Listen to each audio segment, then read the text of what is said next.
All right, what's up, people? Welcome to another fresh take Loki episode. As always, spoiler alert: if you haven't watched it, I don't know why I'm saying this. It came out on Wednesday, people, so we talking about it. So if spoilers get said, sorry, not sorry. How do you talk about it without spoilers? I don't get that. Yeah, I don't know how you can talk about this can't show do that. without doing that. You But can't do before that. we get started, before I introduce everybody, happy Juneteenth to those that celebrate, and happy early Father's Day. The reason why we're doing it today instead of tomorrow as normal is because I wanted to let everybody, enjoy their Father's Day in peace and not have to listen to me. So, Mr. T, how you doing, man? I'm good. It's just weird, like Happy Juneteenth. It's kind of weird. I mean, what do you say? I mean, that's what you say, right? But it's just because actually free, kind of be happy, right. Yes. So, Sandstorm, how you doing, man? I'm doing great, man. Just on another was actually raining here, so another great day to be alive and enjoy some Marvel. So, all right. So, episode 2 is entitled "The Variant," and basically, this episode is Loki trying to fit in. I loose quotes fit in, because. And I think at the end of the last episode of episode 1, when he said, "Look, the variant we're tracing is you," and the Loki that we have is basically oh hell no, nah, I'm the best Loki, and they not gonna outdo me. Mm-hmm. So yes, I will work with you because I'm going to mess them up and have to teach them a lesson of why I am the one that's burdened with glorious purpose, not them. So they did a good job of actually showing it, him trying to I guess, fit into the office life a little bit, which was kind of funny because the whole Miss Minutes thing. Tara Strong is a voice acting treasure, and her voice in Miss Minutes is just hilarious to me. So they made that work, and then the whole they were missing a unit from the previous episode, so they took Loki with them, smart and stupid at the same time. So to see if they could find any clues and have him be a help, which he did kind of define some of the magic because they were actually terming it wrong. So that was actually pretty cool. But I think one of the things that I actually enjoyed about this episode was you got to see Loki is actually smart, way smarter than people give him credit for being. Yeah, his plans mess up, but that's usually due to not being totally his fault. All right.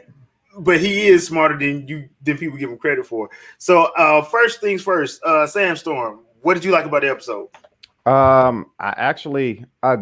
You kind of said it. I kind of liked how they fleshed out how smart Loki actually is, and kind of the tactics that he took to, get to the end point of this episode.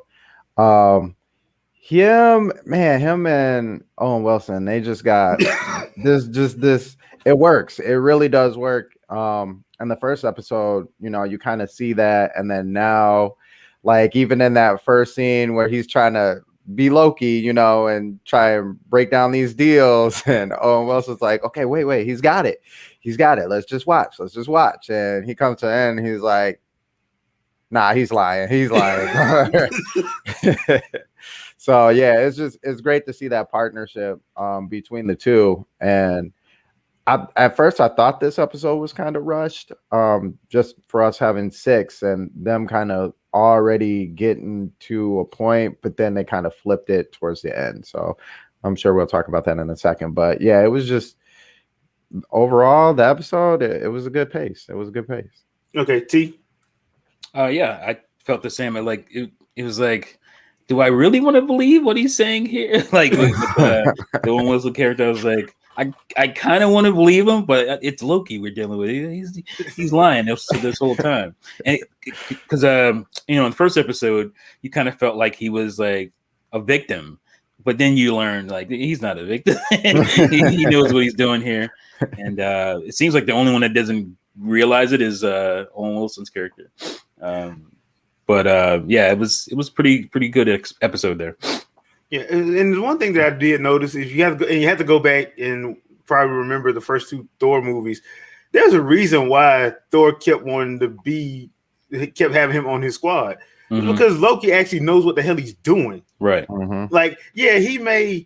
He betray you to, let the person you're fighting against get a false sense of security. But at the end of the day, when chips were down, he does say it in Ragnarok. Look, man, I want to fight with you side by side forever, but I can't trust you because every time I trust you, you pull some bullshit. Yeah. I mean, it's like, can you be upset with him? It is his nature. He's the god of mischief. So he's only doing what he can do. And it's like, I understand why Thor would, keep. It's his brother. He would keep fighting for him. He would hope that at some point you're gonna be on my side. At some point, you're my brother.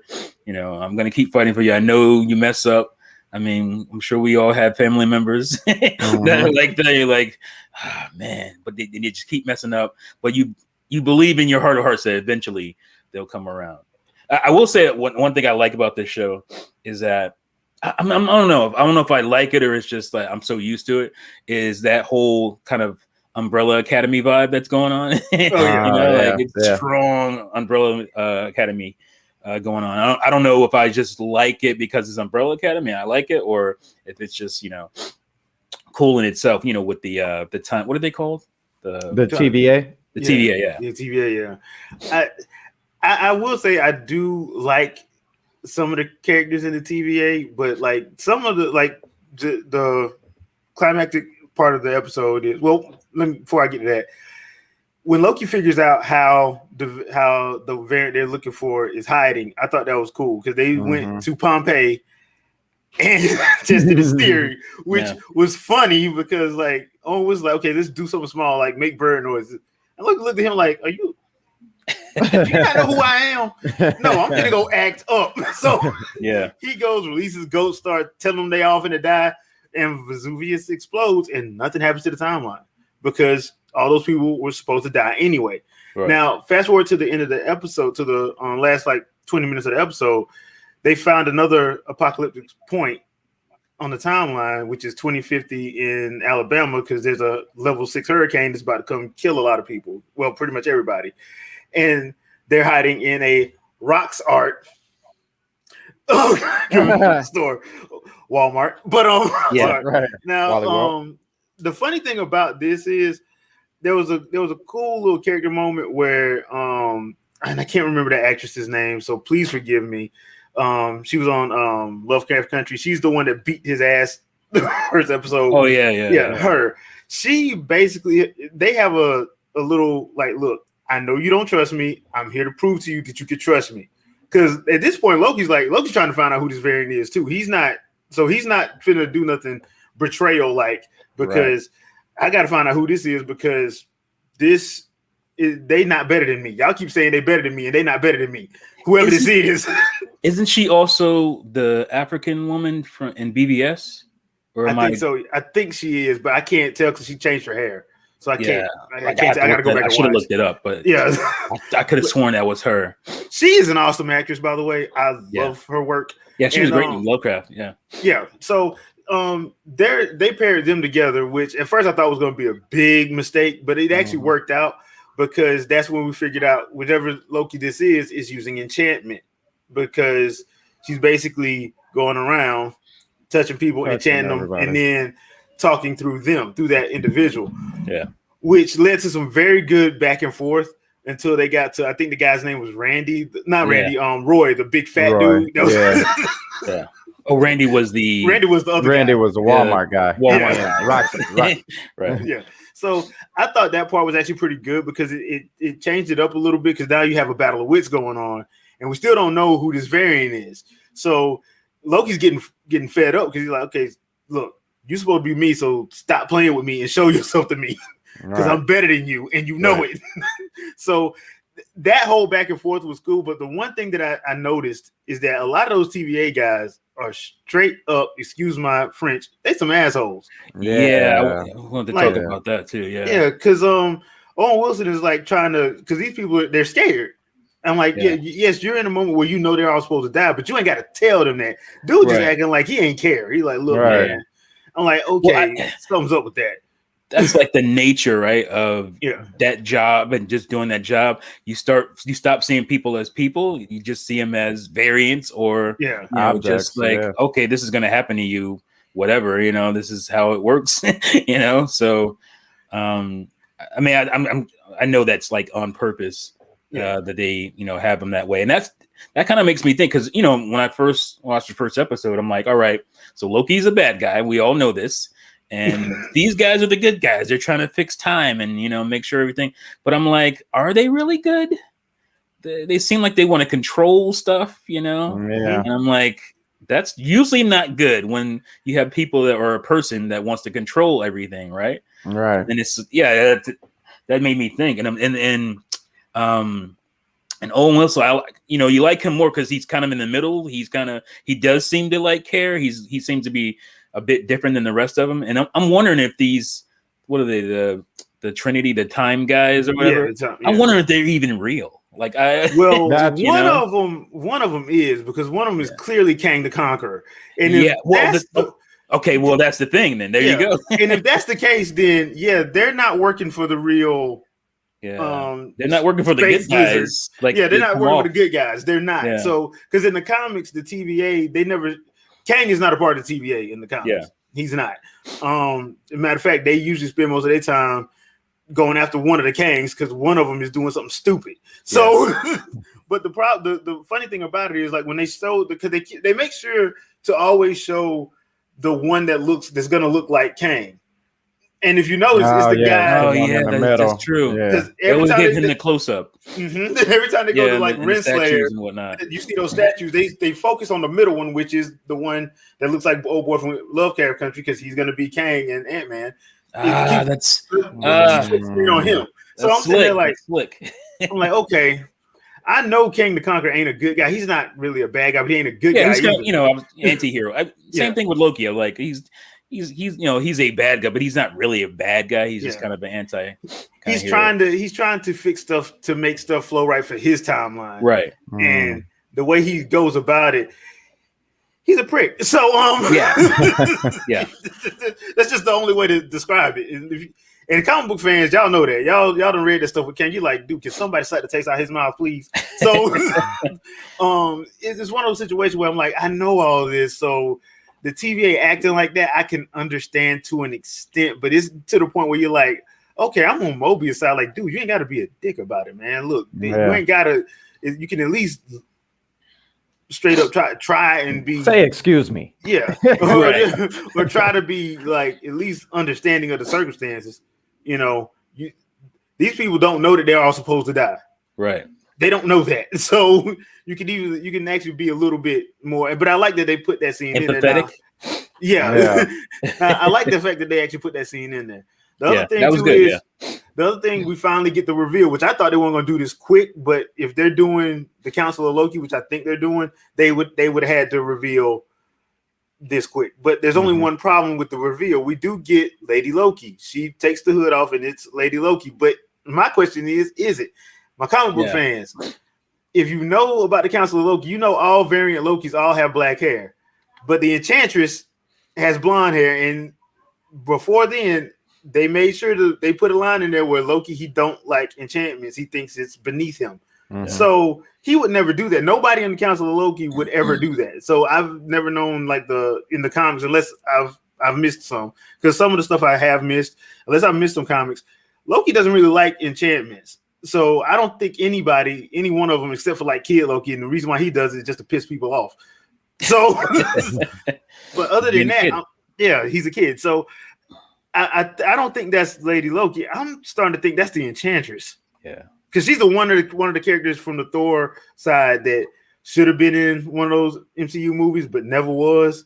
Yeah, and I'm like, that was a wasted moment of it, because they really could have used her and probably Balder. But yeah. There's that. I'm like, if you're gonna have her in there, that's a good way to do it. Yeah, I mean, I feel like, you know, she's obviously not Lady Loki. Like, I mean, like, even if you didn't know, you'd be like, that's Lady Loki. That's the lady version of Loki. Not, no. Yeah, some ain't adding up. Right. Yeah. You know something's off. Yeah. And it's funny because the whole time I was thinking, because she was cloaked, for the first episode or 2 episodes almost, and I'm like, that's gonna be Lady Loki. Like I kind of believed that it was gonna be her, and then I was confused because I'm like, wait a minute, that don't look like Lady Loki to me with the blonde hair and stuff. Yeah, it's got to be an enchantress. So it seemed kind of off to me too. I mean, even when she reveals herself, she's got like one horn loose, and I remember the Loki's having only one horn. Yeah, I don't know if this. Another thing with him is like all the Lokis are like they real flamboyant about their head. Yes, they don't just be all the way up here. They like handlebars on a chopper. You're like, what the? Yeah. So he kind of looked like, I don't know if that's you either. Something's not right here. Yeah. Which leads into what happens at the end of the episode. She lets off a bunch of resets across the timeline. That's basically destroying the timeline, and she leaves the door open. And Mobius, they trying to get to him. They tell him to stop, and he goes on in. Which I know why he had to do that. Yeah. Like, because I think they're gonna think that he betrayed them, but that's not the case. He probably saved them because wherever he's going. Which remember from them trailers they kept showing Vormir. Yeah. Do you think this episode we go to Vormir?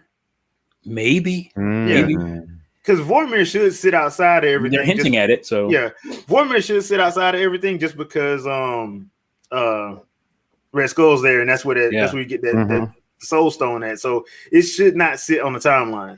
Yeah, I mean, Lady Loki in the cloak had me thinking of Red Skull and Vormir, so maybe that was just a hint, Yeah. So I'm just interested in seeing what they got me interested in seeing how this is gonna all unfold. I will give them that. Yeah. So it's not boring. It's actually pretty very good. Interesting. Yeah. Very, very interesting. So was there anything you guys didn't like? Because I couldn't find, once again, in the second episode, I couldn't find anything I didn't like. I thought the episode was actually done really well. Well, at first I was like, I was thinking because we were already moving so fast and finding Lady Loki's location. I'm like, man, this is going kind of fast for us to have 6 episodes. But then they kind of flipped it at the end, like, nah, this is actually what's happening. So the pacing really was right on point. Man, I know Vicky's gonna hate me, but just that moment with the black lady and Loki, and he's like, nah, I'm finna go with you. She's like, I want you. You coming with me. She's like, all that throw it around the neck. She didn't change her mind. She's like, I want this man coming on my team. Yeah, it's just there wasn't really, like you said, there wasn't really anything kind of off about the episode to me. Just we got to see multiple times the whole enchantment, and obviously that pushes even further to seeing the girl at the beginning and then seeing her at the end, kind of giving up spieling everything about the TVA and where to find the higher ups and their home and all that other stuff. So I'm kind of wondering where that part is going to go as far as this new villain, whether it's Enchantress or whoever is going to be the actual villain, where that's going to head and what that has to do with them. So T? Yeah, I can't think of anything. Like at first I was annoyed by the arrogance of the TVA. But then I realized they were just kind of being a kind of parallel to Loki, because he's also super arrogant. And so that annoyed me at first until I had that kind of realization that, they think they have everything under control at all times. Because I remember they kept going, he was talking about, I forgot the conversation was between him and Loki and Owen Wilson's character. I can't remember his name. Where they were talking about, I'll just escape, and like, okay, then we'll just get you. We'll find you again, and blah blah blah. I'm like, why are they so overly confident, overly arrogant? And that's the kind of thing that brings them down. So I understand why they kind of emphasize their arrogance in a way, because it's like, all these things can happen because you guys are so arrogant and you think you have control over everything, but you don't. So, and that's the point that Loki ended up did being bring cool. up. It annoyed me at first, but then it ended up being kind of, oh, okay, I get it now. Yeah, and Loki did bring that up. The other thing too is I think the TVA they didn't got to the point where they're just worker drones. Yeah. They've literally seen it all. Literally. So they're like sitting up there like that's why they use Infinity Stones as paperweights. They're like, man, this ain't nothing, man. Yeah. Hey, anybody got time stone? Yeah, like that was crazy. It's like you guys are sitting up there with Infinity Stones, like whatever. knowing that if you go to an actual reality, you can use it. Yeah. That's the problem. Like I'm like, okay, they're paperweights, but yeah, any of these people can go to it. You couldn't let me be no foot soldier. I'd be like, hey, give me that power stone right quick, just in case I run into something I need. Right. give me the related stone, just in case I run into something. That's what's kind of blowing my mind is that like they never take any of these Infinity Stones when they go out on the field and like use them for whatever purpose they need to figure out this or to be able to do that. And they're just like, don't need them. Shoot, I would. I know I'd take me a couple of them. Be like, shoot, man, let me get that space stone. Let me get that power stone. All right, yeah, let's go now. Jay, why are you taking that with you? Like, they're probably afraid to do stuff like that because they're like, they've seen what, how they operate. They know how they operate, and they probably feel like even if I had one of these stones, like they'll come after me and still get me, like. Then I'll be vaporized. Do I want to take that chance? Yeah, right. And they have no problem with resetting. Right. Exactly. Like resetting is one of their favorite words. Because only one being was, I guess you can say, Hulk probably could control the Infinity Stones, but only Thanos was the only one that could really use them and not kill himself doing it, Yeah, true. That is true. But I just thought that was hilarious. I still think that's hilarious with the Infinity Stone paperweights. I still think that's hilarious because, like I said, I couldn't be no foot soldiers because I'd be tempted. I'd be like, look, who we going after? They killing my whole unit. Give me that power stone. Matter of fact, let me get two of them. Yeah, just in case. So, but yeah, that's just me. But leave a comment. Let us know what you guys think about the episode. I enjoyed it. So far, I am enjoying what they're putting out. So, hey, keep up the good work, Loki. Team Loki. Y'all keep up the good work. So, keep going. Yeah, keep it going. So, leave a comment. Let us know what you guys thought about the episode. Do you think that was Lady Loki, or do you think that was the Enchantress? That's the question of the week. So, leave a comment. Let us know. As always, thank you for watching. Thank you for supporting. And we'll see you guys next Sunday at 10 o'clock because we won't have Father's Day. So, next Sunday at 10 a.m. So, peace.